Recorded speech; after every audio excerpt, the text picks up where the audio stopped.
मोर भारी बाचो नरिया दूसरे लंबा घूंघट दूसरे लंबा घूंघट हो बहिनी तीसरे में गोदी में ललनवा मैं कैसे पैया लागो मैं कैसे पैया लागूं हो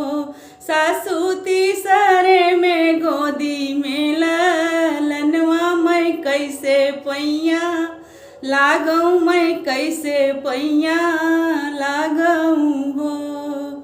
छोड़ बहु भारी चो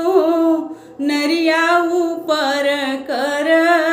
घूंघट ऊपर कर घूंघट हो बहुआ